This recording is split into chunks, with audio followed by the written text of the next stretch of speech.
At Starbound, we like to tell stories the human way, not with artificial slop or AI voices. What's HFY without humanity? So, subscribe if you want to keep it that way. My name is Dan, and let's begin. The air in the grand concourse of Convergence Locus was an engineered compromise.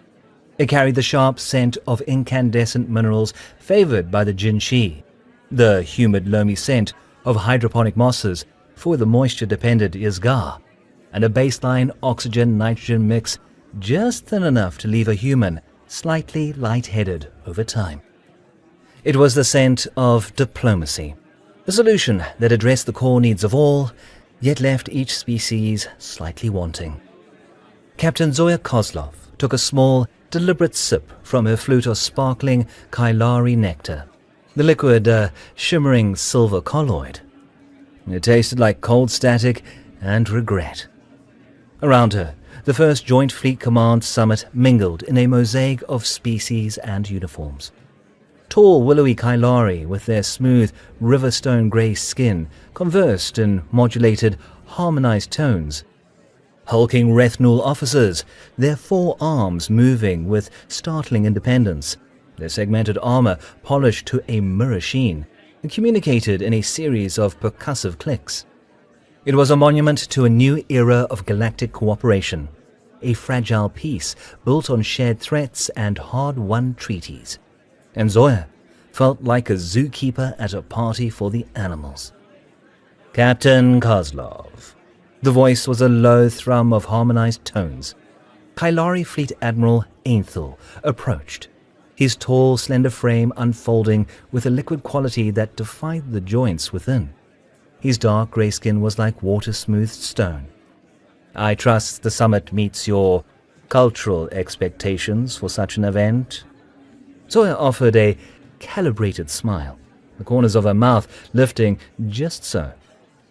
Admiral, it's an impressive gathering. The coordination alone is a logistical marvel. Indeed, Ainthel agreed, looking out across the room. His people viewed the universe as a vast, logical system. Chaos was an anomaly they sought to contain and understand. It is the logical outcome of shared existential imperatives.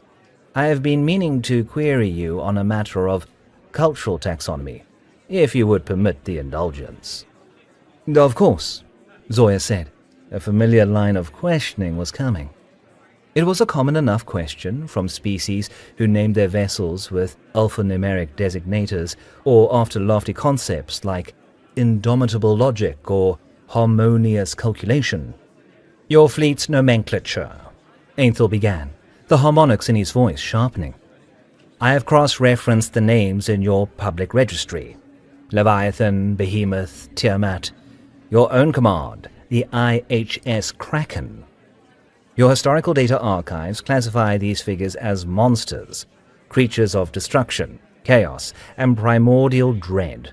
It seems an inefficient psychological approach to name your instruments of security after a concept of terror. Zoya swirled the silver liquid in her glass, watching the light refract through it. They always posed the same question with the detached curiosity of a biologist asking a bird why it sings.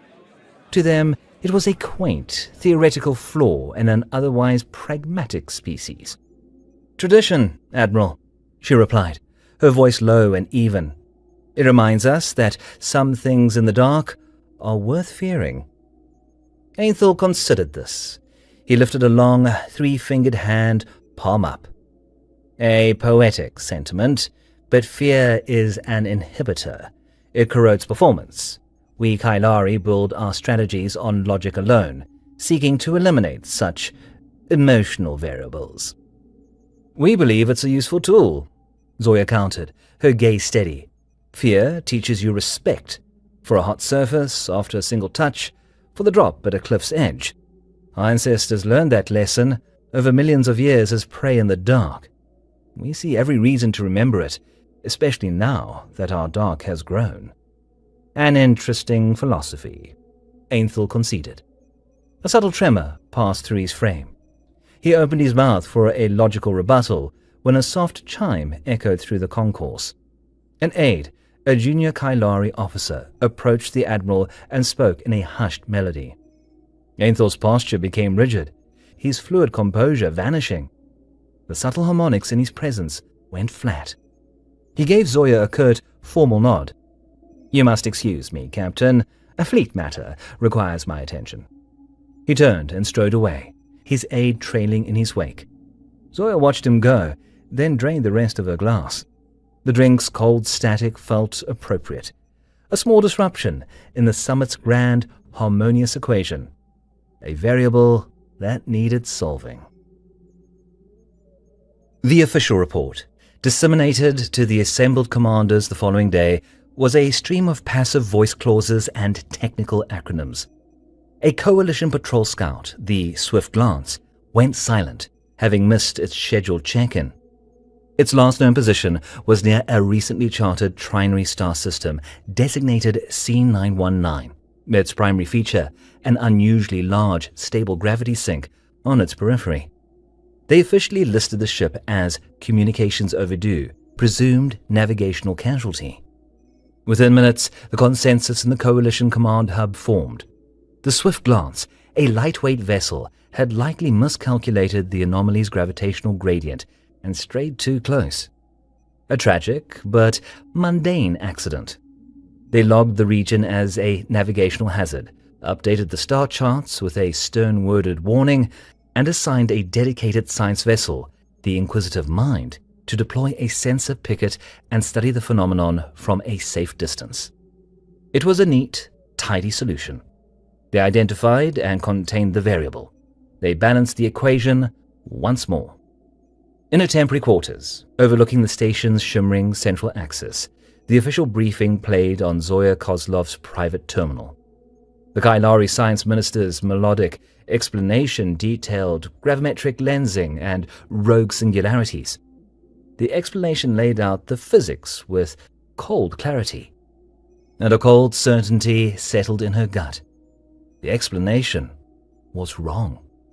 She pulled up the raw data from the Swift Glance's last transmission packet. It was mostly routine telemetry, engine output, life support status, navigational vectors. Everything appeared routine.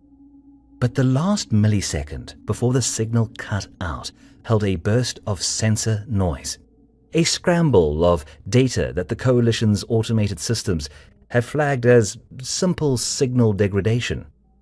Zoya isolated the noise, running it through a dozen different decryption and restoration filters. The data remained a chaotic scramble. She focused on the data's shape, the feeling of it, rather than a clear signal. A failing transmitter decayed with predictable static. The signal was a shriek, a sudden, violent spike of energy that had overloaded and fried the scout's systems instantly. A snatch, distinct from a slow slide into a gravity well. She closed her eyes, letting the phantom telemetry stream wash over her. She thought of old stories, of sailors charting new waters and marking maps with the warning, "Here be dragons." The Coalition had just drawn a neat little circle on their map and labeled it Navigational Hazard. She opened a secure channel to the IHS Kraken, orbiting in the station's high anchorage. A moment later, her chief engineer's face appeared on the screen. Mac O'Connell looked like an assembly of spare shipyard parts, weathered for a century. A web of fine lines bracketed his eyes, and his grey hair was a perpetual mess. "Skipper," he grunted. His voice was a low rumble, the sound of bearings worn smooth with time. "Enjoying the party with the Riverstones and the bugs." "It's a cultural delight, Mac," Zoya said. "How's my girl?" "Same as always. Grouchy in the mornings, settles down after you run some power through her," he said. "What do you need?" "I want you to run a full pre-launch diagnostic," Zoya said, her eyes fixed on the star chart on her main screen. "Everything. Particular focus on the inertial dampeners and the structural integrity field. And Mac, I want you to cycle the primary power conduits for the tethers. Full energy transmission viability tests." Mac's easy cynicism vanished. His expression sharpened. The graviton tethers were instruments of brute force. Using them was the ship-to-ship equivalent of performing microsurgery with a wrecking ball. The last full power-up was during a deep space weapons test 5 years prior. He lowered his voice, the casual rasp gone. "What's going on, Zoya?" "Just a feeling," she said. "A pressure change on the horizon." "Oi." Matt gave a slow nod, his gaze distant. "The bad kind. The kind that has teeth. I'll get her ready to bite back." The screen went dark, leaving Zoya alone with the silent star chart. A cold weight settled in her. 3 days later, the self-congratulatory celebration at the summit had evaporated. Now, delegates spoke in hushed tones, gathering in small, anxious clusters. The science vessel, the Inquisitive Mind, had also gone silent. The Inquisitive Mind was a robust, state-of-the-art vessel, crewed by the Kailari's finest scientific minds. Its orders were to maintain a ludicrously cautious distance from the anomaly, 10 times the calculated risk margin. Its disappearance pointed to an external agent. Its redundant systems ruled out navigational error. Worse, this time they had a message. A single, heavily compressed data burst transmitted in the ship's final moments. When played, the fragmented, corrupted burst made even the stone-faced Jinshi general flinch. The command hub fell silent. The only sound, the soft hum of processors and the quiet, melodic clicks of Kailari technicians trying to piece together the data. Zoya stood at the back of the observation gallery, her arms crossed, her face impassive. Admiral Ainthel stood at the center of the command floor, a rigid stillness replacing his usual fluid movements. "Display the gravimetric readings," he commanded, his voice flat, its melodic qualities sharpened.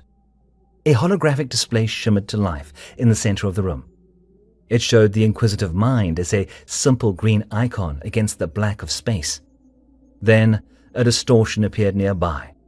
Dozens of smaller, localized gravity sources flickered in and out of existence, shifting, swirling, coalescing around the Kailari ship. "Report," Ainthel snapped. "The readings are contradictory, Admiral," a technician reported, his voice tight with disbelief. "We are detecting extreme gravimetric shears, a gravity source resisting 10,000 G's pull at the bow, while a negative gravity event of equal magnitude pushes the stern. It's twisting." On the display, the Inquisitive Mind's green icon distorted, stretched, then came apart. The simulation, based on the final telemetry, showed the ship's hull twisting like a child's toy. Structural support snapping, decks compressing, the entire vessel torn into metallic confetti in 3 seconds. A collective gasp, then absolute silence. Zoya remained still. She had seen this before in the garbled data from the swift glance. But this was clearer, sharper. It had become a signal. It was a statement. Zoya left the command hub, the quiet, panicked whispers of the galaxy's most powerful military leaders fading behind her. They were seeing a physics problem, a terrifying and deadly puzzle, but one they viewed as academic and solvable. To her, it was a predator testing the fences of its new enclosure. Back in her quarters, she worked directly with the raw data from both the swift glance and the Inquisitive Mind, and overlaid them on a temporal chart. She ran a dozen passive drift models. Each model returned an error.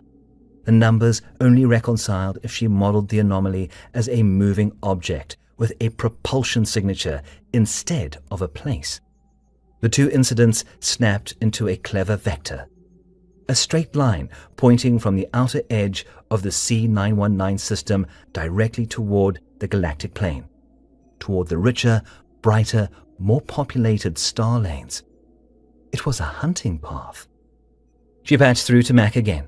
His face appeared grimmer than before, with a fresh smudge of silvery conductive paste on his cheek. "Diagnostics are green, Skipper," he said the moment the channel opened. "She's purring, a low, hungry kind of purr." "You were right." "It's worse than I thought," Zoya said. She sent him the data she'd compiled. the hunting path. It's more than a creature, Mac. It's an invasive species, and it's heading for the buffet. On the screen, Mac stared at the vector line for a long moment. He ran a hand through his messy hair. Void's breath. He swore under his breath. So, what's the plan? The big brains up here are probably trying to figure out how to reason with it. They'll try to study it first, Zoya corrected him. They'll sense something bigger, stronger. They'll poke it with a stick from what they think is a safe distance. And it'll eat the stick, Mac finished, his voice a low growl. And then the arm holding it. Exactly, Zoya said. So we're going to get ready. Stand by for full crew recall and prepare for immediate departure. We go the moment they ask. Oi, Captain, he said, and gave a grim smile. The old girl is hungry too. The Coalition, in its infinite and logical wisdom, poked the anomaly with a large stick. Admiral Ainthel, his species' pride and scientific curiosity overriding his nascent unease, dispatched a Kylari heavy cruiser, the Inexorable Truth. It was among the most powerful ships in the sector, a vessel designed to withstand the fury of a supernova. Its mission was solely deployment, to place a deep-field subspace buoy at the maximum calculated safe range of the anomaly. A sensor that could, in theory, peer behind the gravitational curtain and reveal the nature of the phenomenon. The entire Summit Command watched the operation in real time. The Inexorable Truth's bridge view broadcast to the main screen in the operations center. The Kylari crew moved with serene, economical motions, their harmonized voices a stark contrast to the rigid postures and held breaths in the human-built station's operations center. Zoya stood motionless in the gallery. Her focus was on the sensor telemetry at the screen's edge, the numbers that represented the fabric of space-time itself. Buoy deployment sequence initiated, the Kylari captain reported, his voice smooth and measured. On the screen, a small drone detached from the cruiser's belly and drifted toward the patch of blackness that was the anomaly. The buoy moved. The cruiser held its position. The universe obeyed its own laws. Then the telemetry feed became a torrent of numbers. Admiral, the Inexorable Truth sensor officer called out, his voice sharp and discordant. Multiple transparent gravitational events forming around us. They're everywhere. The view on the main screen tilted violently. Alarms, high-pitched and frantic, shrieked from the cruiser's bridge. The impact threw the Kylari crew from their stations. The captain clung to his command chair, violent tremors racking his body. Evasive maneuvers, full power, he screamed, his voice shattering into a squawk. The view warped, the bulkheads of the bridge bending and flowing like liquid metal. A Kylari officer in the foreground stretched, his body elongating like taffy before he came apart in a spray of blue mist. The last thing the feed captured was the forward viewport. It buckled inward, the armored transparency groaning, then tearing like wet paper. Beyond it lay only absolute blackness that poured into the ship. The final sound was a deep, gut-wrenching crunch. The kilometer of starship steel crushing into a ball, followed by abrupt silence. The command hub was still. They had just watched the murder of their logical, predictable universe. Ainthel stared at the static on the screen, his slender body trembling. The harmonic hum that always accompanied his presence ceased, leaving a profound stillness.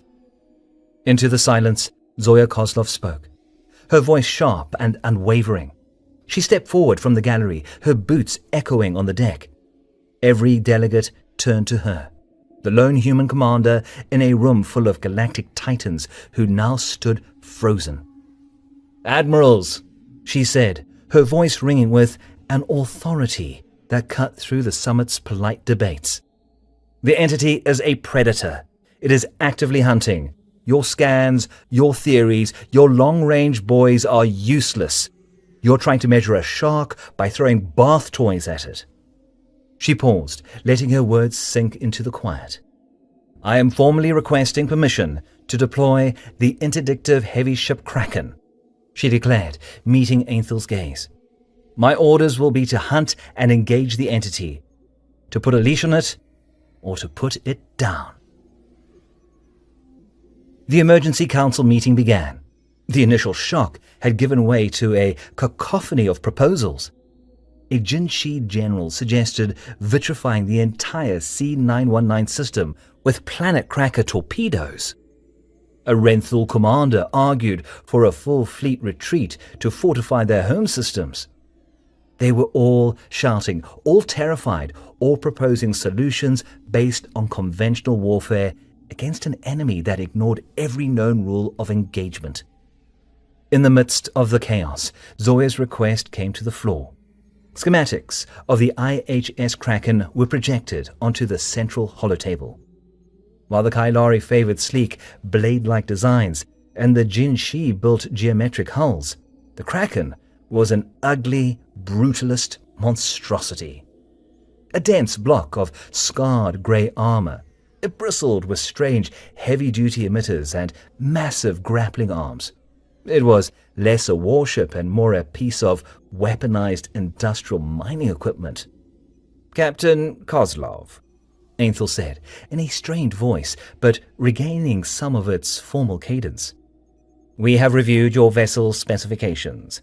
Its drive systems are 2 generations out of date. Its energy output is inefficient. Its manifest lists its primary weapon systems as graviton tethers, torsion torpedoes with cyclonic burst warheads, and a cyclonic pressure field. These are unorthodox, brute force tools considered wildly impractical for modern naval engagement." His tone implied the final, unspoken descriptor. Relic. Zoya met his gaze without flinching. "You are correct, Admiral. We built the Kraken for a different kind of fight. A modern cruiser would tear her apart in a straight fight." She gestured to the ugly schematic floating in the air. "Her ablative armor handles tidal stress, sacrificing protection against energy weapons. Her engines have magnetic shielding to operate within chaotic gravimetric fields. Her weapons?" Zoya's lips curved into a faint, grim smile. "We designed them to hold on." She gazed across the council of stunned alien faces. "The Kraken is the first of its class, the interdiction heavy ship. We built it to wrestle with things that resist capture, to anchor itself in the fabric of space-time and pull. You sent scouts, science vessels, and a warship. You sent scalpels to fight a tidal wave. I am offering you an anchor." The council remained skeptical, but a desperate hope had taken root. The scalpels had failed. Perhaps the anchor was their only chance. Later, Ainthel requested a private meeting. He found Zoya in a small, sterile observation lounge, looking out at the starfield. "Captain," he began, his voice low, "I must confess, your certainty is unsettling. It transcends tactical analysis. It borders on the precognitive. My mind, my biology, favors logical progression. To sanction a mission on feeling alone, this is something I struggle with." "This is more than a feeling, Admiral," Zoya said, turning to face him. "It's pattern recognition and history." She brought up a display on the lounge's window, showing the final corrupted sensor log from the inexorable truth. It was a storm of screaming data. "Your technicians are trying to find a coherent signal in this," she said, tapping the display. "You're looking for the weapon's energy signature, the engine type. They're looking for the ship that destroyed your cruiser." "And you believe you have found it?" Ainthel asked. Zoya manipulated the projection, isolating a tiny, almost imperceptible sliver of the data. She filtered out the energy spikes, the electromagnetic noise, the dying screams of the cruiser's reactor. The remainder was a faint, pulsing wave in the gravimetric field, rhythmic and steady. Thump-thump, thump-thump. "That's a heartbeat, Admiral. An immense one." Ainthel leaned closer. the air around him humming with tight harmonics.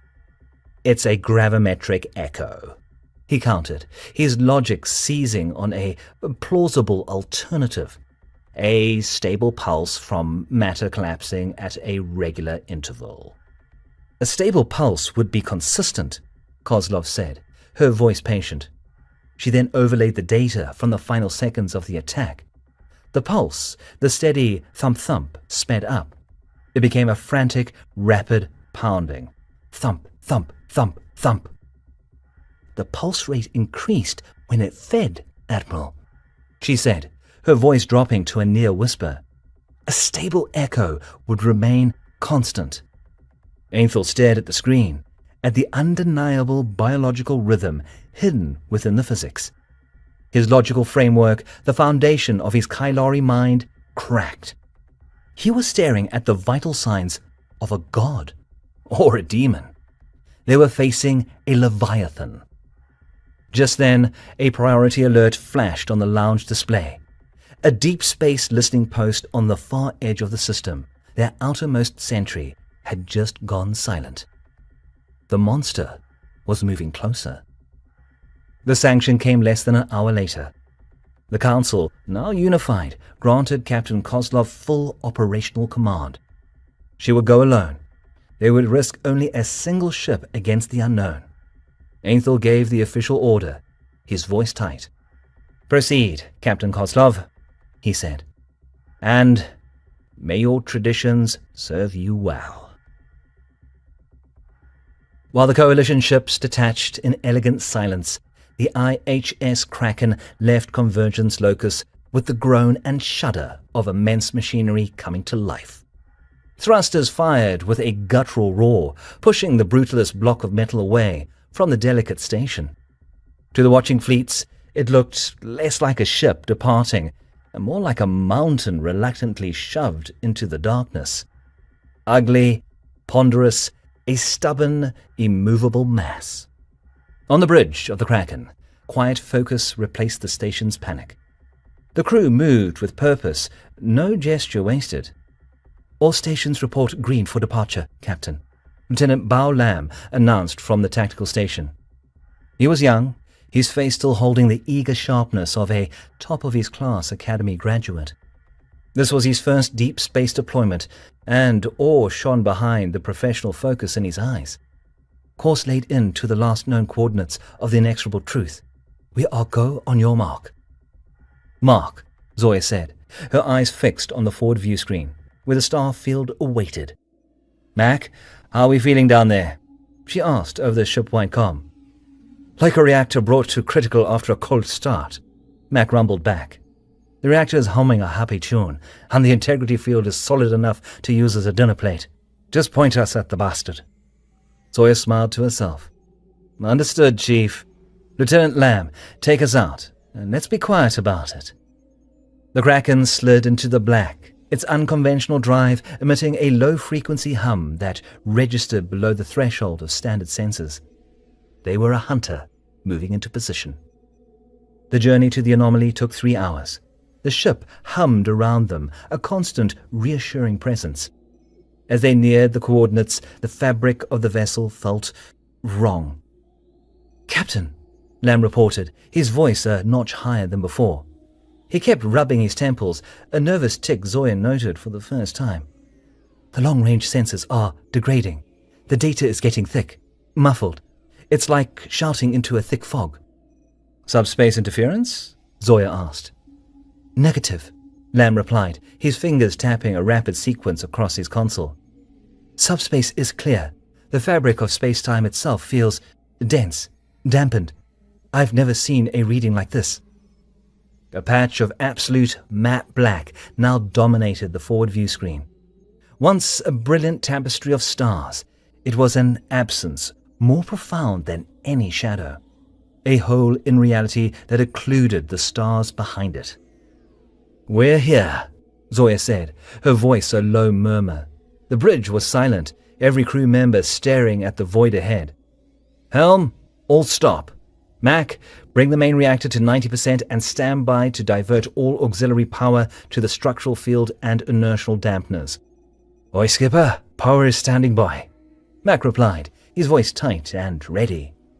They hung there in space, a tiny, defiant piece of metal staring into the abyss. For long minutes, the abyss remained silent. Lamb's consoles registered only the strange dampening effect.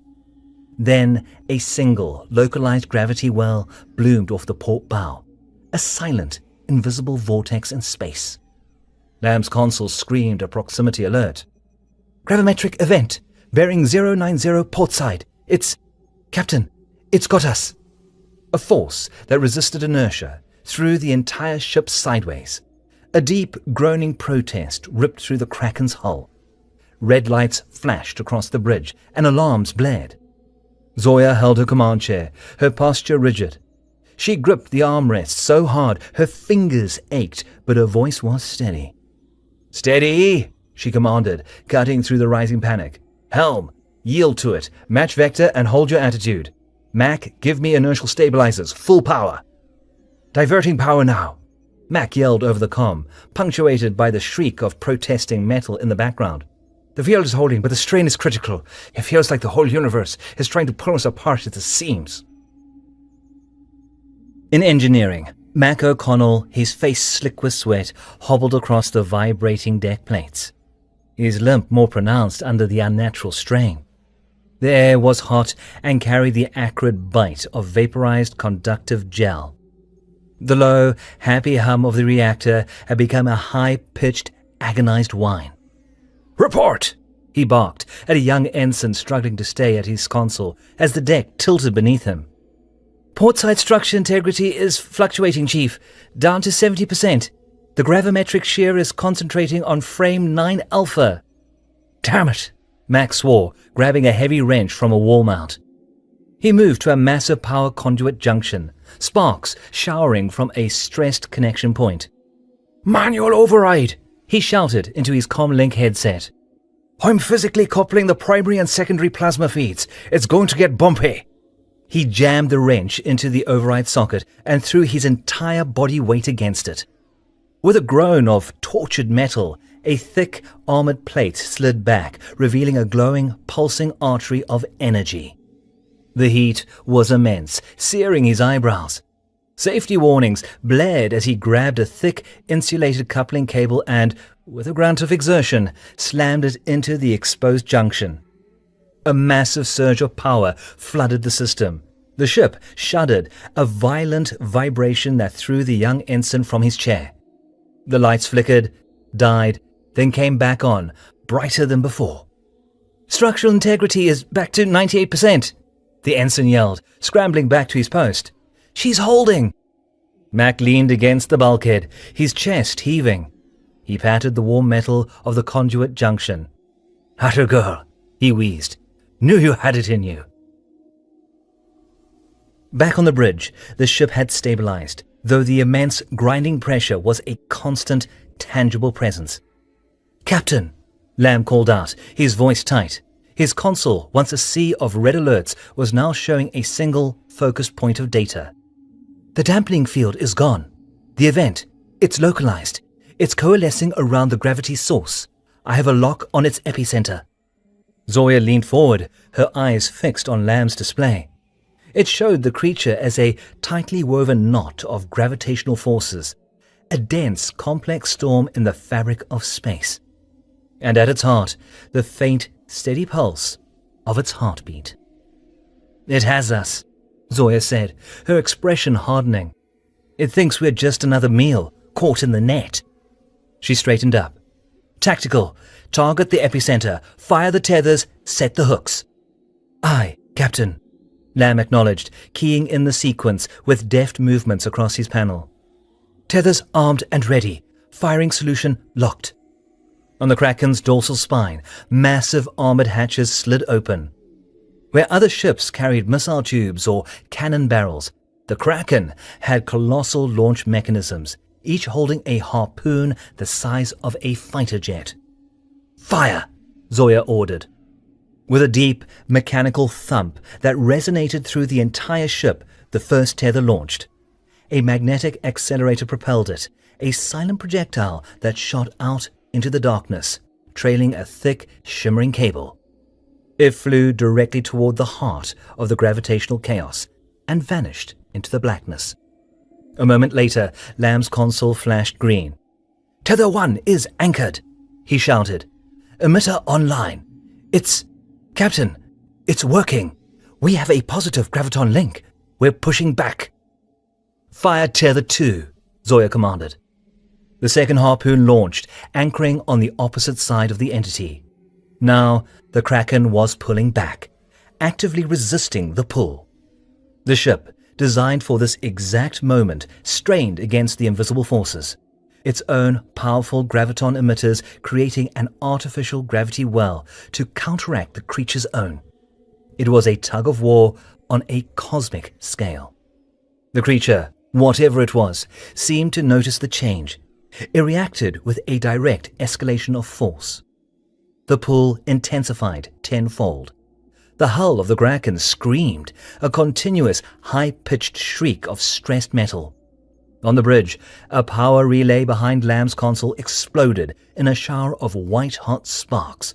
He cried out, shielding his face with his arms, then battered away the smoke, his eyes locked on the flickering display, fighting to maintain the integrity of the tether locks.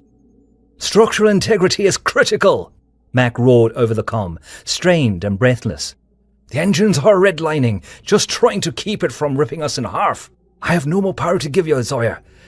She's going to tear herself apart." Zoya looked at the display. The knot of gravity was tightening, its pull unrelenting. Mac was right. A direct contest of strength was futile. It was like trying to arm wrestle a black hole. She narrowed her eyes, her mind racing through decades of tactical theory and a lifetime of ancestral stories about fighting monsters. You use its own power against it. "You're right, Mac," she said, her voice calm again. "A direct contest of strength is futile, so we change tactics."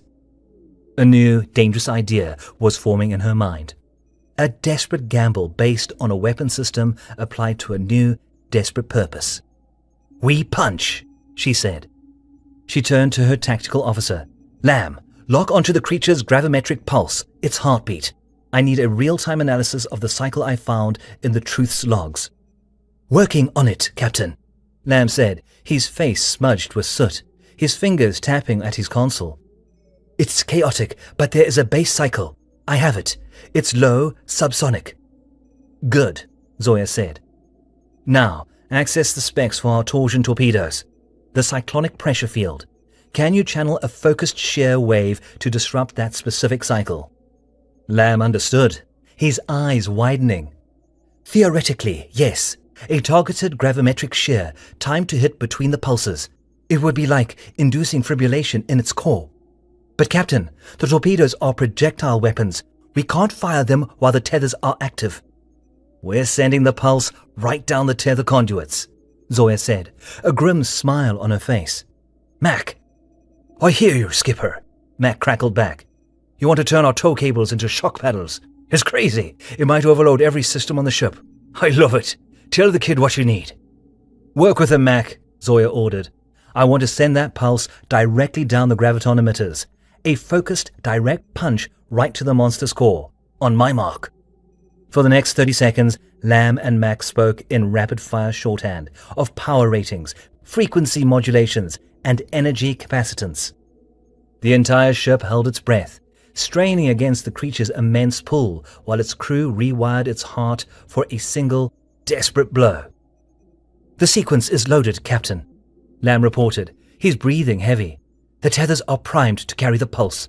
The effect on them, or to us, is unknown."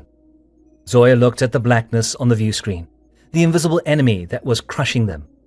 "It's time it learned what it feels like then." Then she called out, "Mark." Lamb slammed his hand down on his console. A deep, powerful surge, a vibration that felt like a coiled spring releasing, pulsed through the frame of the Kraken. It was a single, violent, concussive blow that felt like the universe snapping. On the exterior of the ship, the thick tether cables, already glowing white-hot from the strain, flashed with a blinding, sickly green light as the energy pulse shot down their length. The pulse traveled at the speed of light, a spear of gravimetric shear aimed at the creature's heart.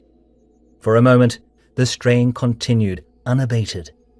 Then the immense gravity field that held them stuttered. It flickered violently like a dying light bulb. The crushing pressure on the Kraken vanished so abruptly that the ship lurched forward, its own engines overpowering the void. A wave of gravitational distortion, the creature's death throes or agonized spasms washed over them. The violent, chaotic push threw the ship back, tumbling end over end. On the bridge, the force slammed the crew against their restraints. The light died completely, plunging them into absolute darkness, save for the frantic, screaming red of the emergency alerts. And then, silence. The ship stopped tumbling. The alarms cut out. The only sound was the ragged, heavy breathing of the bridge crew in the dark. A moment later, emergency power kicked in, bathing the bridge in a dim red glow. They were floating. The pressure, the wrongness in space, had vanished. Lamb, slumped in his chair, pushed himself up. He stared at his console, which was rebooting. "Captain," he whispered, his voice hoarse. "The gravity source. It's gone. The anomaly is collapsing. Whatever it was, it fled." He looked up at Kozlov, his eyes wide. "It let go." Zoya let out a long, slow breath, the tightness in her shoulders easing. The ship was in ruins around them. Silence settled, but they were alive, and they were free. The IHS Kraken hung in the dead of space, a ghost ship in the silent dark. Its hull was a patchwork of scars, buckled plates, and deep, gouged trenches where the gravimetric shears had almost torn it apart. One of its main thrusters was dark, and a long, ugly gash ran the length of its port side. It was crippled, bleeding atmosphere from a dozen minor breaches, but it was intact. On the bridge, the crew was picking themselves up. Lamb was nursing a bruised arm where the jolt had thrown him against his console. The helm officer was checking for a concussion, but they were all alive. Mac's voice, raspy and exhausted, crackled over the comm. "Engineering reporting, Skipper. We're still breathing. The reactor is stable, but we've got catastrophic damage to the power distribution grid. Structural integrity is a mess. The tethers, what's left of them anyway, are slag. But the coffee machine still works, so I'm calling it a win." Zoya closed her eyes for a single, long moment. The adrenaline ebbing. They had faced the abyss, and they had made it flinch. "Good work, Mac," she said, her voice steady. "Start your repairs. Get us ready to limp home."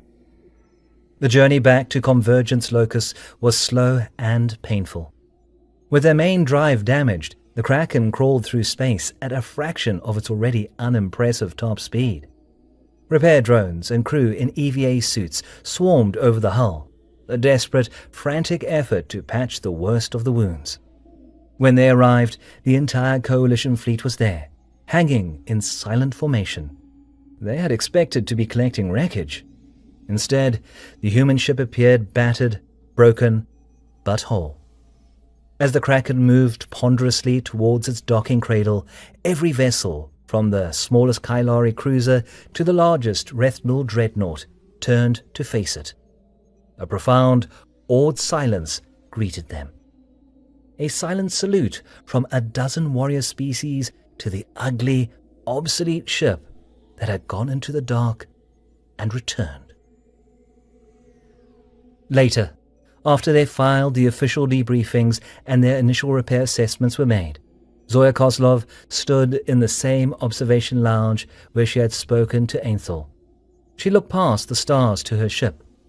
The Kraken sat docked at a repair gantry, surrounded by a swarm of flickering work lights and welding drones. It looked exhausted, like an old prize fighter resting after the fight of its life.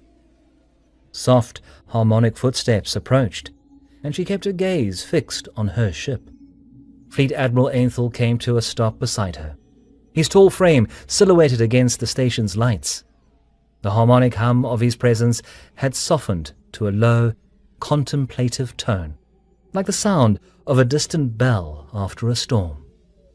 They stood for a long time, their only sound the distant hum of the station, watching the slow, steady work of restoration. Ainthel spoke, his voice quiet, its melodic confidence gone. "Captain," he asked, his gaze fixed on the scarred hull of her ship, "what is a Kraken?" Zoya watched as a repair drone welded a new plate of armor over a particularly nasty-looking gash near the ship's bridge. The bright, angry flare of the welder illuminated the deep wounds and stubborn strength of the vessel beneath. She kept her gaze on her ship, her crew, her ugly, beautiful monster. "It's the thing you hope you never have to meet," she said, her voice as calm and deep as the space they had just conquered. "But if you do, you'd better hope your history taught you how to build a bigger monster."